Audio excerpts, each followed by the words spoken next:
Ito ay kwento ng tatlong dalaga na ubod ng sagwa ang kanilang pagmumuka. Dahil doon, puro pambubuli, panlalait ang kanilang inabot.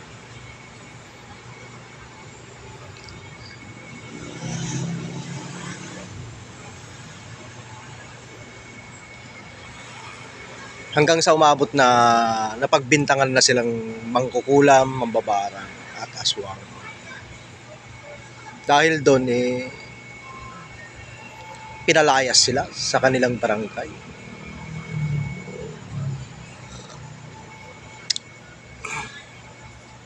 Malungkot silang naglakad.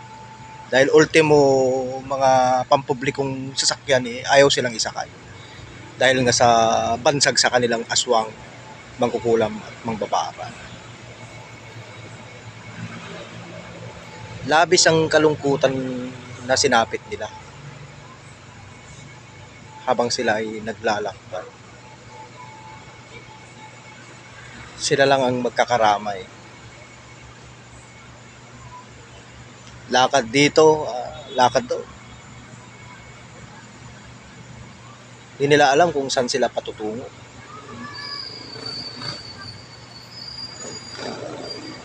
Hanggang isang araw, nakarating sila sa isang malit na gubat.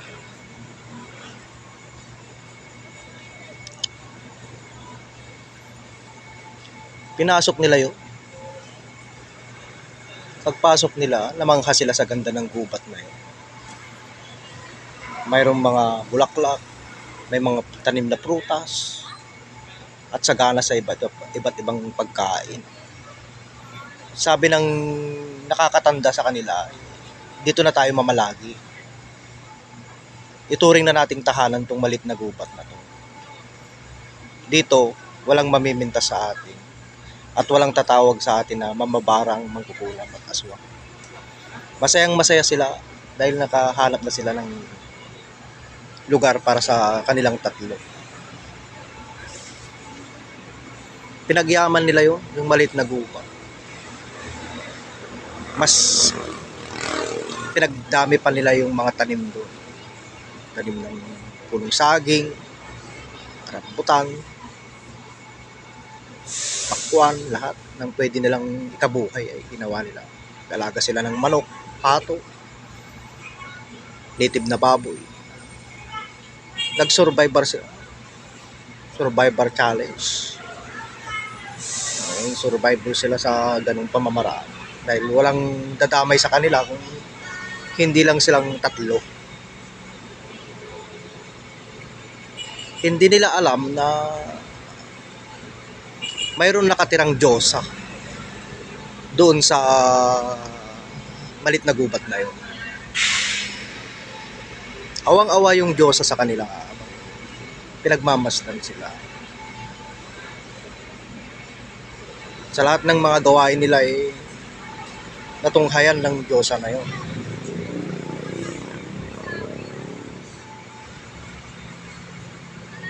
Sa tuwing sila'y nagtatanim ng mga gulay, nag-aalaga ng mga hayop, gaya ng manok, baboy, pato.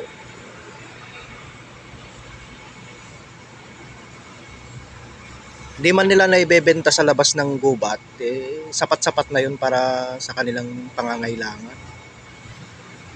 Nakapagpatayo na din sila ng maliit na bahay. Nakayanan nila yung pagsubok na yun.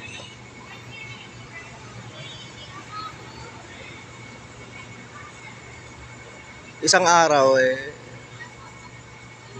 naisipan nila na magtanim ng mga bulaklak sa harapan ng bahay nila.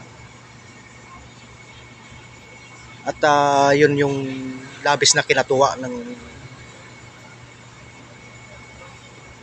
diwata sa kanila. Dahil yung diwata likas sa kanila yung mahilig sa bulaklak. Inalagaan nila to, pinadami. Punong-puno ng bulaklak yung bahay nila. tuwang-tuwa ngayon yung Diwata dahil lalong gumanda ang kanyang malit na pariso, malit na gubat sa pamamagitan ng tatlong magkakaibigan. Lumipas ang mga araw, buwan at taon na pamamalagi nila dun sa malit na gubat. Natunghayan ng Diwata kung paano sila magkaisa at magmahalan. Hindi sila nagtatalo.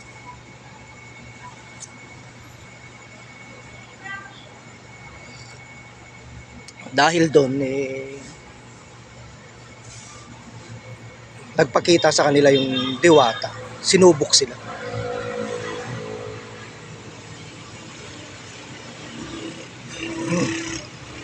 Nagpalit ng anyo yung Diwata bilang isang matandang babae.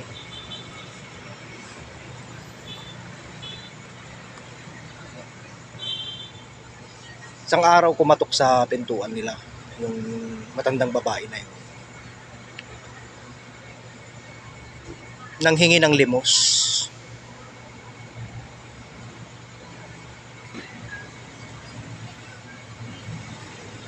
Nataon naman na mayroon pa silang natitirang pera at hindi naman nila kayang gastusin yung pera na yun dahil hindi naman sila makalabas sa malit na gubat. Dahil kung lalabas man sila baka kung ano pa mangyari sa kanila dahil nga sa itsura nila. Pagtatawanan, pipintasan at bubulihin lang sila. Kaya lahat ng pera nila inabot sa matanda. Natuwa yung Diwata dahil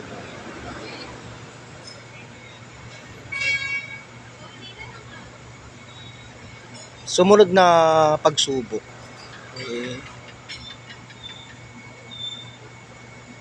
nagpanggap yung Diwata, isang bata na naligaw doon.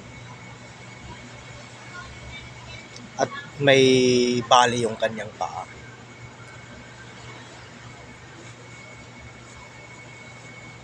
Tinulungan nila, ginamot, hanggang hindi ito makalakad at makalabas dun sa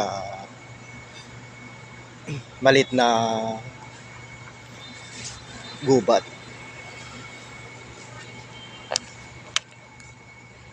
Dalawa na yung nila, pagsubok na naipapasa.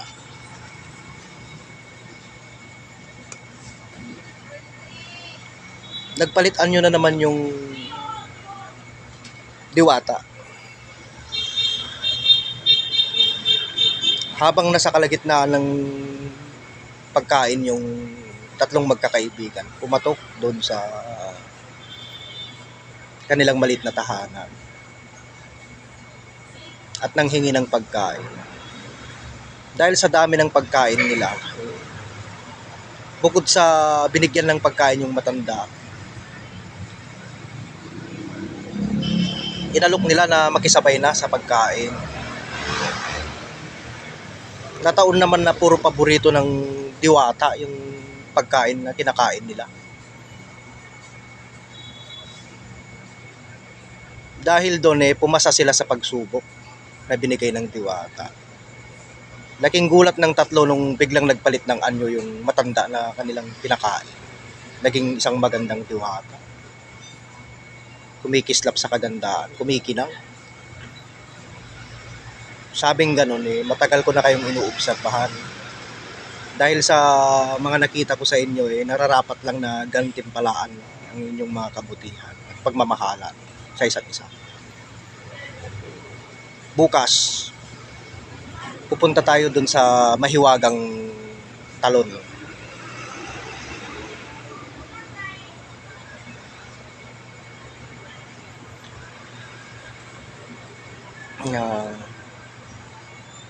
Doon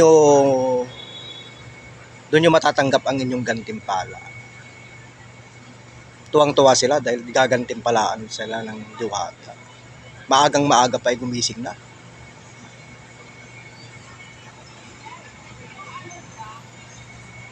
Kinaumagahan nagpakita sa kanila na yung diwata. Sinundo sila sa kanilang tahanan. Naglakad sila. Hindi naman kalayuan doon sa maliit na gubat.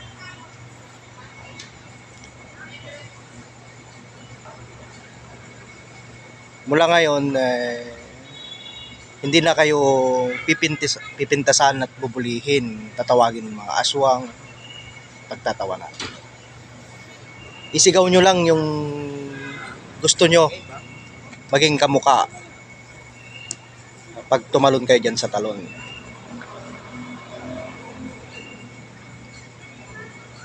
Hindi makapaghintay yung isa. Tumalon.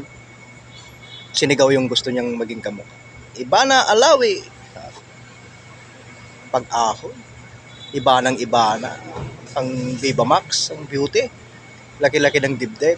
Balaka. Sexy na siya. Tuwang-tuwa sila dahil ang ganda na ng kaibigan nila. Yung sumunod naman, mahilig sila sa mga magagandang pangangatawan. Tumalon din. Sabay sigaw, Moka Uson. Oh, yan na. Paglabas, Moka Uson. Ganun din. Ganda ng kaha. Parang 8 ons. Nako.